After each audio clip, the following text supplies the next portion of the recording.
नमस्कार सभी को। मेरे चैनल में आप सभी का हार्दिक स्वागत है।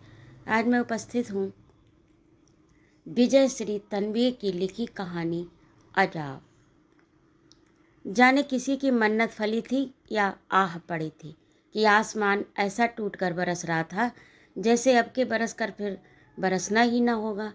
दोपहर में भी माहौल पर छुटपुटा सा तारी था। सूरज का कोई अता पता न था।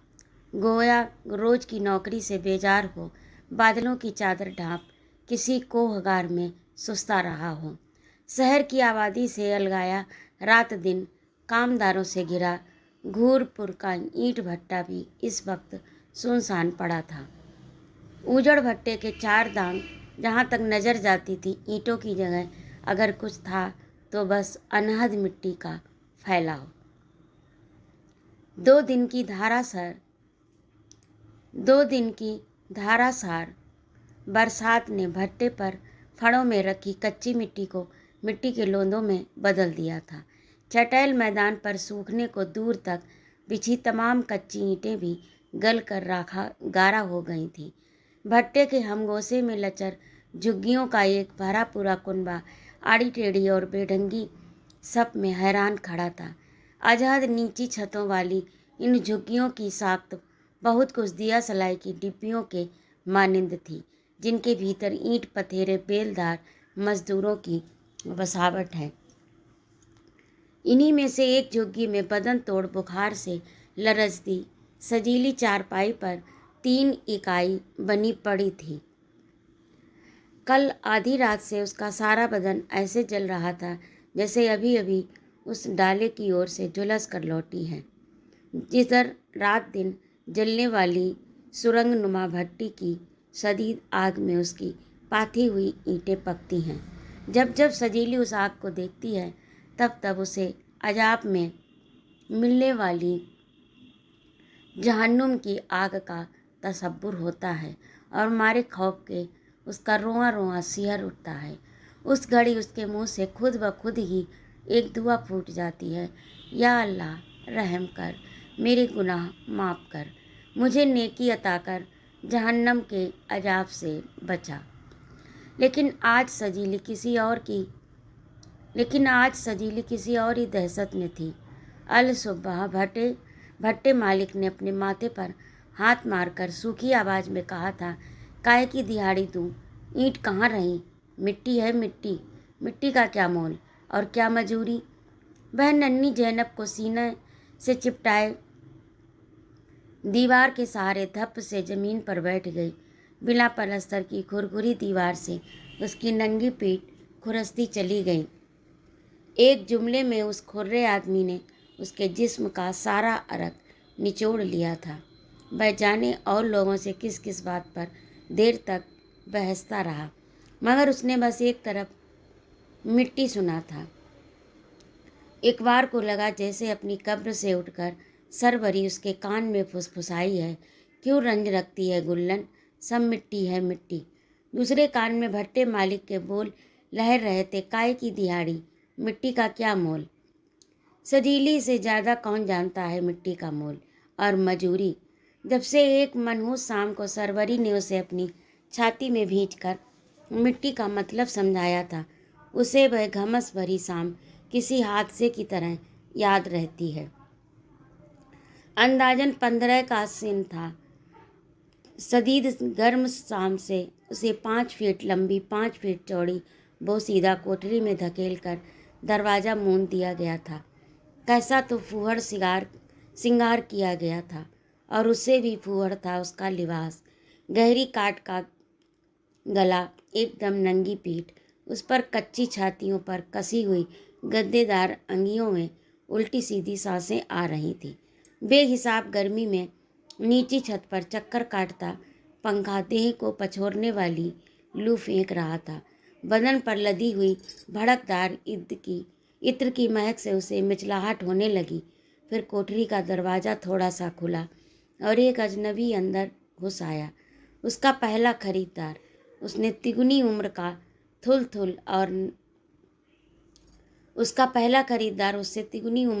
थुल और नदीदा आदमी था। उस पहले के बाद हर रात दूसरा, 20वां, 50वां, 100वां, जाने और कितने। मगर उसे पहला याद है। उसके मुंह में कच्ची शराब की बू उड़ रही थी। बदन से पसीने की ऐसी बास फूट रही थी जैसे वह मुर्गियों के दड़वे से उठकर आया हो। वह मिट्टी के तूंदे की तरह उसके ऊपर गिर पड़ा। उसने उसके बदन पर चढ़े तमाम कपड़े नोच दिए। बाद में उसे महसूस हुआ कि जरूर वह मुर्गियों और बकरों को तड़पा तड़पा कर जबह करने वाला कसाई रहा होगा। वह बड़ी बेरहमी से बजाती हुई अपनी सारी गिलाजत को उसके भीतर उतार गया। बाद उस रात के उसे लगा उसका जिस्म गंदे खून मवाद की गिलाजल से भरा एक फोड़ा है।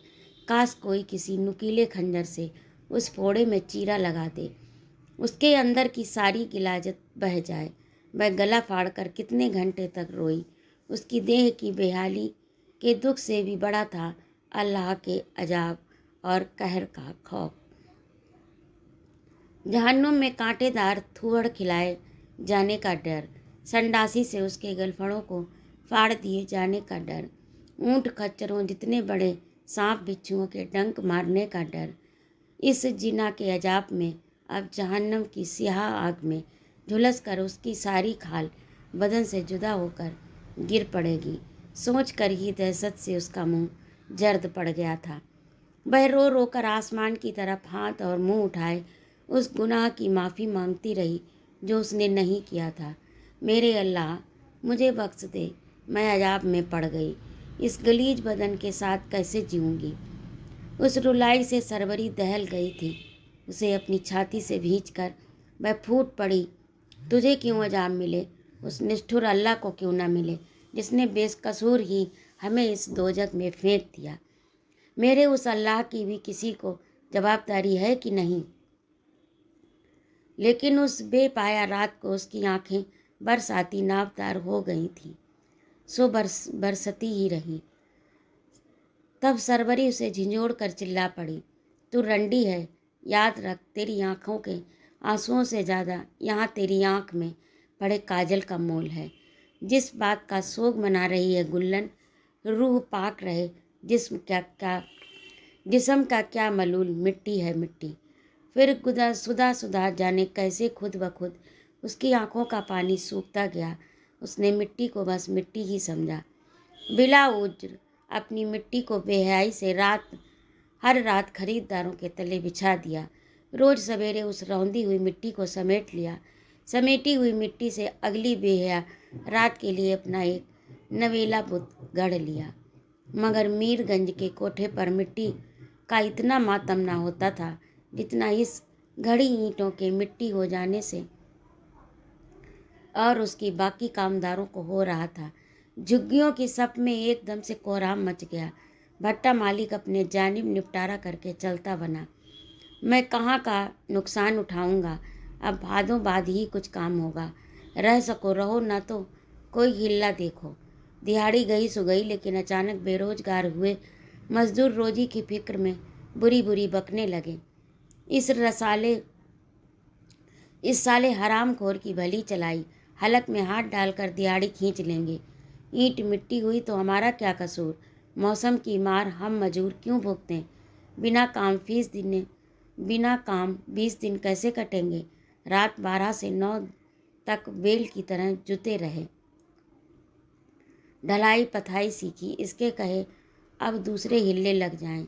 खूब हैस बहस के बाद दोपहर तक आधी से ज़्यादा झुग्गियाँ वीरान हो चली थीं। आसमान एकसार बरस रहा था। बीच बीच में हवा की झोंक के साथ बारिश की कोई खूंखार बौछार आती थी तो अलकतरे से रंगी टीन की इकहरी किवाड़ें जोर से भड़बड़ाती किवाड़ों के पीछे सजीली का सूखा दुबलाया जिस्म किसी अंदेशे में भुरभुरे पत्ते की तरह सिहर उठता। बुखार की तमलमुली में वह बार बार उठकर बैठ जाती। उसकी सहरग तेजी से फड़कने लगती। आज बरसते पानी में ऐसी धार थी मानो छत के कई फाड़ कर देगी। चारपाई के नज़दीक ही साल भर की जैनब पुरानी ओढ़नी से बनी झुलनी में पड़ी थी। झुलनी की डोरी सजीली की उंगलियों में फंसी थी। आधी नींद आधी जाग में वह हर 2-4 मिनट पर उसे हिलाए जा रही थी। झुन्नी हिलती तो कुनकुनाती जैनब चुप हो जाती। सजीली को लगता सरवरी की रूह हर वक्त उसके आसपास डोलती है। उसके भीतर से जन्मा लिजलिजे गोश्त का लोथड़ा एक बरस से उसने अपने कलेजे से लगा रखा है, वैसे उसके सीने पर सरवरी का कर्ज रखा है। सरवरी ने भी तो उसे बच्चे की तरह 5 बरस अपने कलेजे से लगाए रखा था। मरते दम वह पेट से घुटने सटाए सिकुड़ी सिकुड़ी चमड़ी वाली ननकी जैनब को उसकी हिफाजत में दे गई थी। गुल्लन अपने अल्लाह से दुआ करना इसे हयात मिले, इज्जत की रोटी नसीब हो, कैसा भी हो इसे तालीम देना, कुछ कमाएगी खाएगी। एक कस्बी तो बस जन्मती और मरती है, जीती थोड़ा ही है। सजीली ने मिचमिची आँखों से जुलनी में पड़ी शहद की चूसनी चूसती जैनब को देखा। बादाम की गिरी जैसी आँख, सुतवा नाक, गोरा भभूका रंग, पूरी की पूरी सरवरी। सरवरी का ख्याल आते ही वह और भी मुस्तैदी से जुलनी की डोर हिलाने लगी थी। उसे महसूस हो रहा था कि सरवरी उसके सिराने बैठी उसका सिर थपक रही है। धीरे धीरे उसकी बुखार से लस्त आंखें वजनी होती गईं। कच्ची नींद के अल्ल-वल्ल ख्वाबों में उसे अमीनाबाद के जायकेदार महक भरे ललचाऊ कूचे दिखाई पड़ते। नींद में भी पेट में भूख का बबूला उठने लगता। 10 साल का सिन है। वह अब्बू की साइकिल के डंडे पर बैठी है। वे दुकान से लौट रहे हैं, जिस दुकान में चिकन की नाजुक कसीदा करी में सजे कपड़ों के थान रखे हैं। यह उसके अब्बू की दुकान है। कारीगरों को समझा रहे हैं। फला कपड़े पर जाली, फला पर मुर्री, फला पर टेपची डालनी है, सफ़ेद मलमल पर जंजीरा। अब्बू ने गले से निकालकर पैसे अपनी कोथली में भर लिए। अब वह किसी शहंशाह की शहजादी है। एक हुक्म पर सब हाजिर। सड़कों पर मेले जैसी भीड़ है। वह डंडे पर बैठी खामखां की घंटी टिनटिनाए जा रही है। अब्बू मुस्कुरा रहे हैं। हमारी गुल्लल लाड़ो क्या खाएंगी? टुंडे कबाब की नल्ली नहारी, बाहित की बिरयानी अब्बू, वह तपाक से बोली। खाने की लज्जत सचमुच ही उसके तालू पर घुलने लगी थी। उसे याद पड़ा वह कल शाम से भूखी है। खाली पेट की गुर्राहट से उसकी नींद टूट गई। बुखार जोर पकड़ रहा था। अजीब आलम था। थूक सटकने गला ऐसे कसक रहा था जैसे गले में खारदार झाड़ उगाए हों। उसकी कमज़ोर याद में मीरगंज कोठे की एक मरियल सी लड़की उभर आई। वह अक्सर रातों को नींद में अपना गला थाम कर घिघियाती थी, मगर उसकी आवाज़ उसके हलक में ही दबती जाती थी। तब किसी ने कहा था, काबूस रोग ने पकड़ा है उसे। नींद में लगता है कि जिन्नातों ने उसकी छाती पर चढ़कर उसका गला भींच रखा है। इस वक्त उसे ठीक वही कैफियत हो रही थी। डॉक्टर के पास जाए बिना शायद निजात नहीं मिलेगी। उसने अध बैठी होकर ढुलमुल छातियों के बीच फंसा बटुआ निकाला। कुल जमा 108 रुपये। इनमें से 100 रुपये डॉक्टर की हथेली पर रखने की दिलेरी कहाँ से लाए? रात दिन लगकर 3000 ईंट पाती थी। 1000 ईंट पर 500 के हिसाब से 1500 हाथ में आते, मगर भट्टे मालिक की संग दिली देखो, सारा रुपया डकार गया। काम बंद हुआ सो अलग। यह भी कोई धंधा है जो मौसम का मोहताज रहे। कोठे पर थी तो सर्दी गर्मी बरसात बटुआ भरा रहता था। जिंदगी जलील थी मगर सहल थी। दोनों जून सालन रोटी। कभी मीठे को मन मचल जाए तो सीर खुरमा। कभी भूख से उसकी आंतें कुड़कुड़ा रही थी। वह सीली हुई दीवार का सहारा लेकर पानी घूंटने लगी। पानी का स्वाद भी अजीब बकबका सा था, या फिर मालूम नहीं, अचानक उसकी जबान ने स्वाद पकड़ने का हुनर खो दिया कि अब बस तसव्वुर में ही उसे चीज़ों का स्वाद आता है। बुखार की थकावट में वह बारिश में तर हुई कच्ची ईंट सी चारपाई पर ढह गई। माहौल में घनी बियावानी सी। ऐसे में खैर खबर लेने को भी कौन आता? जो उससे कहकर दवा खाने से बुखार की कोई पुड़िया गोली ही मंगवा लेती। खुद भी जाए तो कहाँ जाए, भट्टे के 2 मील इधर और 2 मील उधर तक कोई दवा खाना तो क्या, नून हल्दी का दुकानचा भी नहीं है। इतवार के रोज सब औरतें ईंटों के ट्रक में लदकर हफ्ते भर की साग सब्जी जरूरियात का सामान ले आती हैं। भट्टे की तरह कोठे पर उसे हारी बीमारी की फिक्र नहीं रहती थी। कोठे वालियाँ कितनी भी बेगैरत थी मगर एक दूसरे के दुख दर्द में शिरकत करती थी।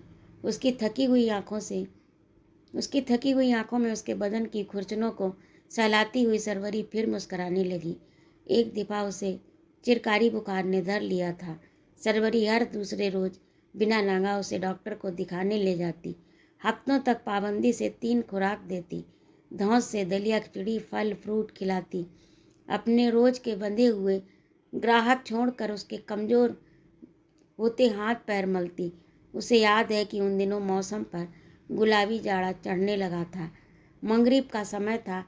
वह बुखार से बेतरह तप रही थी, ठीक ऐसे जैसे यहाँ भट्टी में पड़ी ईंट तपती है। सरवरी उसके माथे का ताप देखकर हौल गई। ठंडे पानी की पट्टी से भी बुखार काबू न हुआ तो वह उसे अपनी पीठ पर लाद कर डॉक्टर के पास ले जाने लगी। आते जाते सारे रिक्शों पर सवारियां बैठी थीं।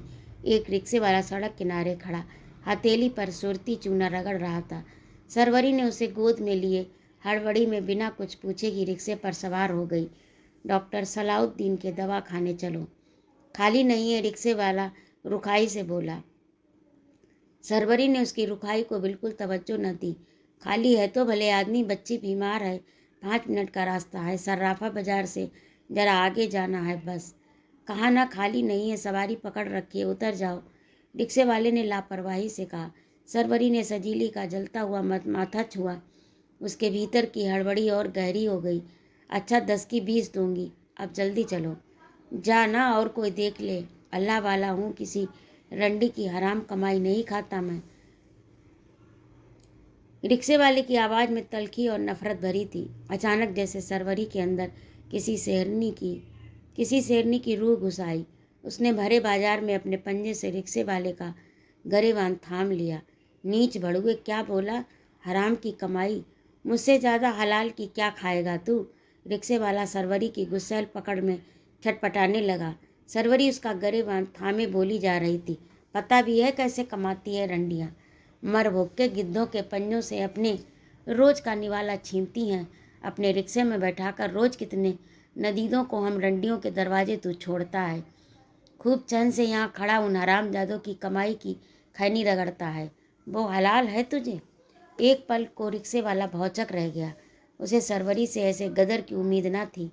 सरवरी गला फाड़ कर डकराती रही। जिसमें भले बेचती हूँ पर जमीर बचा रखा है। हराम और हलाल की बड़ी फिक्र है, मरदूद एक मासूम जान की नहीं। सरवरी के चिल्लाने से आते जाते लोग एक जगह जुट गए। बलवे से घबराया रिक्शे वाला तेज तेज रिक्शा खींचता कहीं गायब हो गया। उसके बाद सरवरी अपनी पीठ पर लादे हुए ही हाँफती कलपति उसे डॉक्टर सलाउद्दीन के दवा खाने ले गई। सबरी जिस्म भी बेचती थी तो धींगाई से, बिना रोए बिना मलाल किए। जिस्म का क्या मलूल, मिट्टी है मिट्टी, और उसी मिट्टी से सरे शाम मीरगंज के कूचे आबाद रहते थे। उसे कतई याद नहीं कि वह अमीनाबाद से मीरगंज कैसे पहुंच गई। यादों की तख्ती पर उसे जैसे किसी ने गीला कपड़ा फेर दिया। सब मिटा मिटा सा है। बस इतना याद पड़ता है कि रमज़ान के आखिरी असरे की ताक रात थी, यानी सवे कदर की रात, जहन्नम से आज़ादी की रात। और इसी रात की सुबह वह जहन्नुम में पड़ी थी। गली गली सिवैयाँ मेवों के बाजार सजे थे। चूड़ी बूंदों मेहंदी रुपैले चुटिल्लों के ठेले गाड़ों पर औरतें लड़कियां टूट पड़ी थीं। मस्जिदों में इबादत करने वालों का जमाम बाड़ा था। मस्जिदों के बाहर ज़कात सदक़े लेने वाले मंगतों फ़कीरों की लंबी कतारें। ताक रातों में अब्बू दीनी लोगों के साथ रात के पिछले पहर तक मस्जिद में ठहरा करते थे। घर की देखभाल को एक बेवा फूफी गांव से आई हुई थी, ख़ास तौर पर अम्मी की देखभाल को। लड़का पैदा किए 6 महीने हो गए थे, लेकिन अम्मी जच्चा बनी पड़ी थी। पहला जाड़ा बच्चे पर भारी होता है।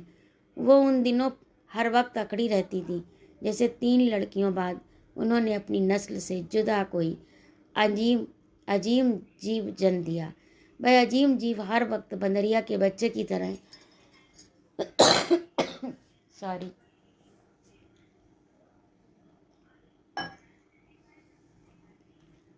बंदरिया की बच्चे की तरह अम्मी से चिपटा रहता। 2 मिनट गोद से बिस्तर पर रखो तो उसका रोना शुरू हो जाता। उसे गोद की बुरी लत पड़ गई। वह था भी चिरक ढांस, कुछ न कुछ लगा ही रहता। कभी नाक चल जाती, कभी छाती पर बलगम, कभी उल्टी दस्त। उसके फेर में लड़कियों की तरफ अम्मी का गौर नहीं था, मगर अब्बू तीनों बेटियों को खूब लाड़ करते। उसे याद है उस रात अब्बू उसके लिए सजाब वाला फिरोजी दुपट्टा लाए। वह इतनी खुश थी कि खेलते खेलते दुपट्टे को ओढ़े ही सो गई। आधी रात अम्मी के अलग अलग लड़ाइते का रोना शुरू हो गया। अम्मी ने उसे झिंझोड़ कर जगा दिया। गुल्लन, जरा देर भैया को संभाल, शीशी में दूध बना लाऊं। वह पलंग से पीठ टिकाए, आंखें नीचे की आदतन उसे गोद में लिटाकर टांग हिलाने लगी। आ आ आ निन्नी, आ आ आ भैया को निन्नी, आ आ आ। अचानक उसे अपनी गोद में गर्म गीलापन महसूस हुआ। एक झटके से उसकी आंख खुल गई। अल्लाह, उसका फिरोजी दुपट्टा! हट मुँह तोड़े! मारे गुस्से के उसने उस नन्ही जान को बिस्तर पर पटक दिया। फिर तो उस पर अम्मी का कहर टूट पड़ा। अपने लाल को लगी ठेस का अंदाजा कर मालूम नहीं अम्मी ने तड़ातड़ कितने झापड़ धौल बजाए थे। उसके नाजुक गाल सुर्ख, कमर नीली पड़ गई थी। वह अब्बू के इंतजार में सुबकती हुई ड्यूड़ी पर ही ऊँघने लगी थी। वह शायद बहुत गाढ़ी नींद सोई थी, पता नहीं तसलसल कितने घंटे। उसे लगा था वह रेल में है, मगर आंखें खुलने को न हुई। जब आँख खुली तो सूरज आसमान में ऊंचा चढ़ाया था। शायद दिन के 10-11 बज गए होंगे। वह रिक्शे में दुपल्ली टोपी लगाए एक अधपकी दाढ़ी वाले की गोद में थी। उसके होंठ एकदम स्याह थे, आंखों पर मोटी सी ऐनक चढ़ी थी। बेगाने नावाकिफ रास्तों से गुजर कर रिक्शा हड़बड़ी में उछलता हुआ दौड़ रहा था। वह बार बार रिक्शे की चिकनी सीट से उखड़ जाती। अपनी ससदर आंखों से एक एक चीज़ को वह यूं देख रही थी जैसे अब भी रात की उसी कमबख्त नींद में हो। एक जगह जेवरातों का बाजार था। घनी दुकानों के बीच तंग तवील घबराई सी गलियां, बिजली के खंभों पर तारों का मकड़ जाल, उन जालों में फंसी हुई कटी पतंग, पॉलीथीन की थैलियां, जगह जगह कचरे के घूरे जिन पर मुर्गे कुड़कुड़ा रहे थे। वह जरा बहुत पढ़ना चाहती थी। एक दुकान के नीचे मीरगंज इलाहाबाद लिखा था। अमीनाबाद के सिवा दुनिया में और कोई जगह भी है, अल्लाह मालूम नहीं वह अमीनाबाद से कितनी दूर है। अब्बू उसे कहाँ कहाँ ढूंढते फिर रहे होंगे। वह हड़हड़ाकर रो उठी, हमें अब्बू के पास जाना है। दाढ़ी वाले का सपाट सख्त चेहरा थोड़ा सा नरम हुआ। रो मत, सब्र रख ले चलेंगे तेरे अब्बू के पास। कितनी देर में? अगर चुप रहेगी तो 2-4 दिन में। 2 की 4?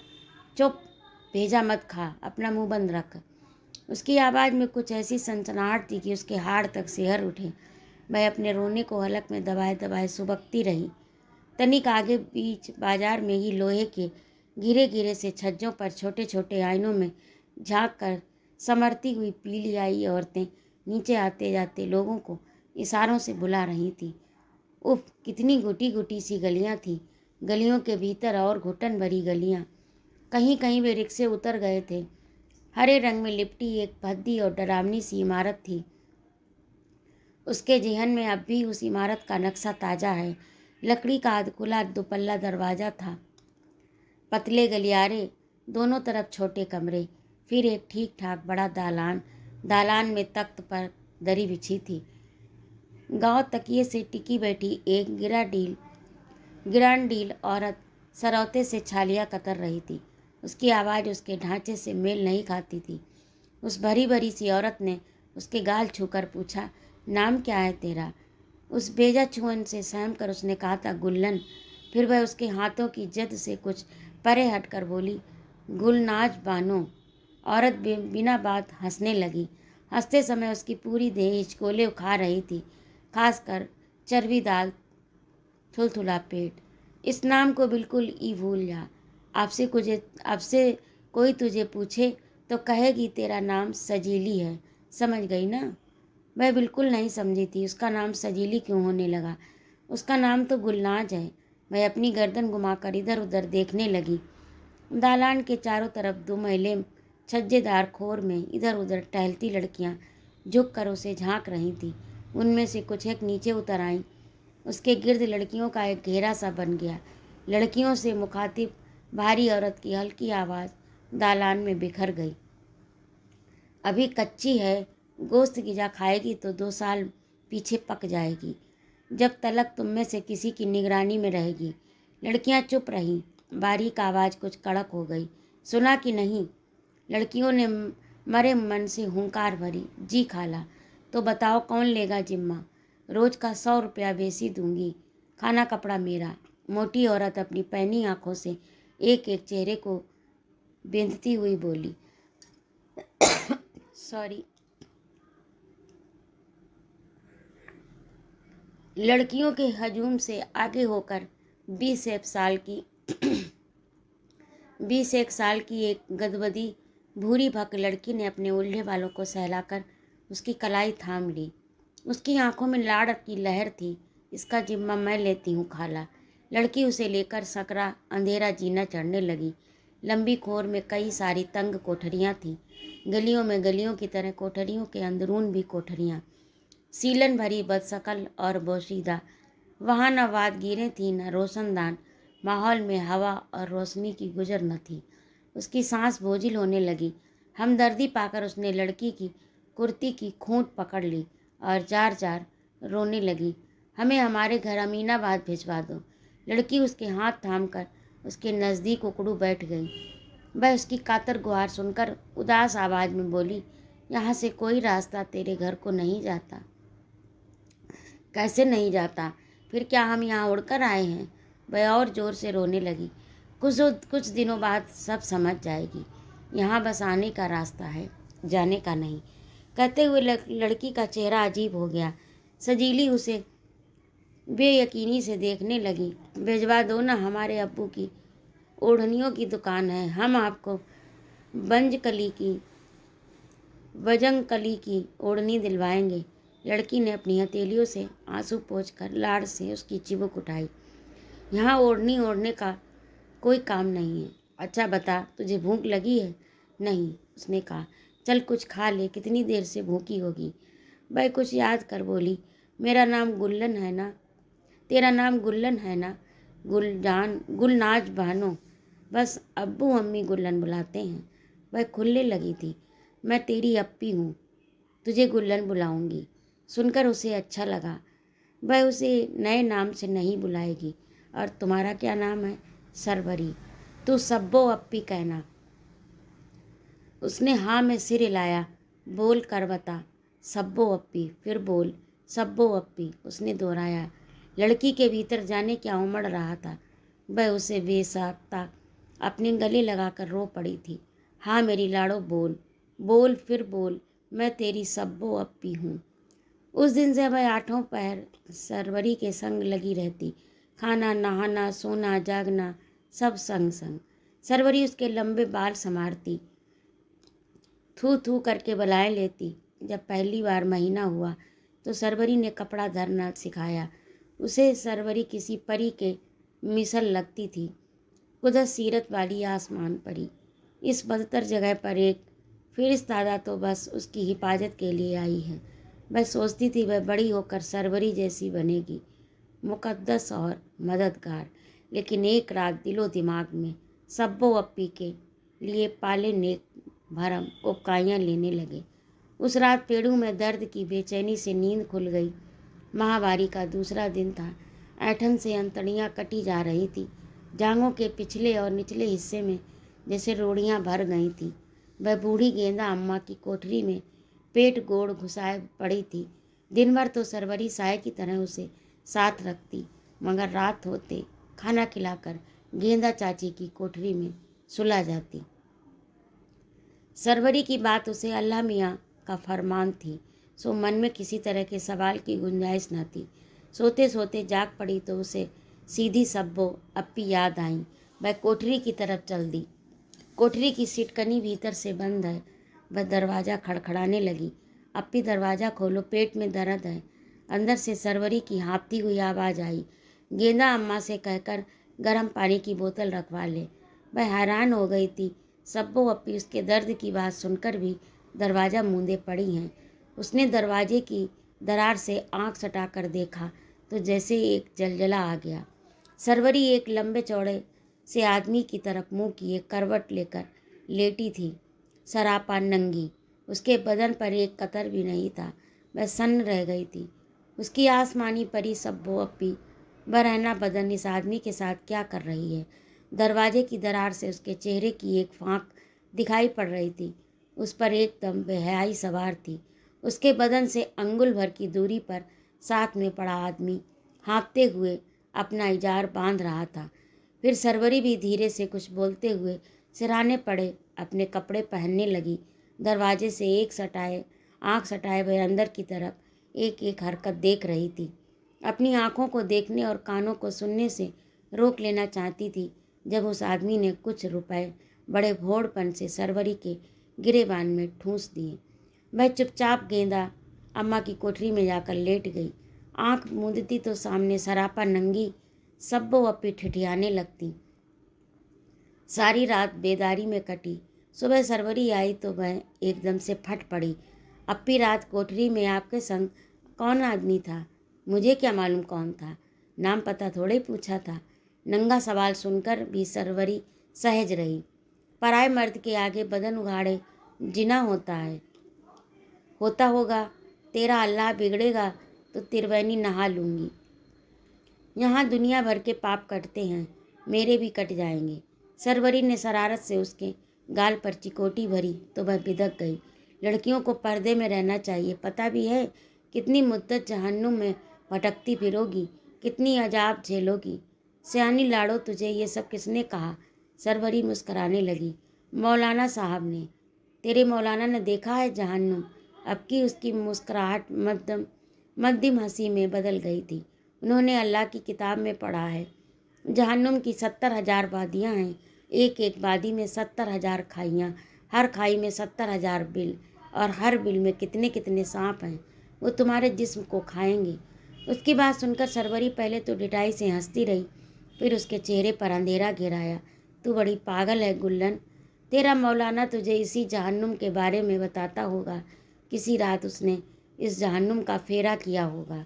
वह दुनिया ही जहन्नुम है, और इस जहन्नुम में इस कोठे जैसे 70,000 जहन्नुम हैं। ये जो कोठरियाँ हैं ना, यही तो बिल हैं जहाँ सांप रहते हैं, जो हर रात हमें खाते हैं। बोलते बोलते सरवरी का चेहरा भभकने लगा। जा, नहीं डरती मैं तेरे अल्लाह के अजाब फजाब से। इससे बड़ा और क्या अजाब भोगूंगी। 6 दिन भूखी रही, तब जाना पेट की आग से बड़ी कोई दूसरी आग नहीं। जो औरतों की नंगई इतनी बुरी लगती है तेरे अल्लाह मियाँ को, तो बिजली क्यों न गिरा दी इस कोठे पर। साल 6 महीने में ही सजीली और जेहन में सरवरी की बातों के मायने साफ होने लगे थे। फिर उसे सरवरी से नाराज़ी नहीं होती, वह उसे जहन्नम में मिलने वाले अजाब की फिक्र रहती थी। वह दिन चढ़े आधी रात तक जब तब अल्लाह से उसकी बख्शाइश की दुआएं करती। वह सुबह सुबह के ख्वाब देखती उसकी सब्बो अप्पी को कोई नेक आदमी ब्याह कर अपने साथ ले गया है। वह बड़ी उम्मती और पर्देदार हो गई है। उसे बहुत बाद में समझ हुई कि सुबह के ख्वाब कतई सच्चे नहीं होते। कोठे पर सब तरह के मर्द आते हैं, पक्की दाढ़ियों वाले नमाजी, बोदी वाले पुजारी, बांके कद्दावर, काने कुतरे, तजुर्बेकार, नए सुखिए, खुर्रे, मोहब्बती, लेकिन एक एक मुसाफिर की तरह बस रात भर को।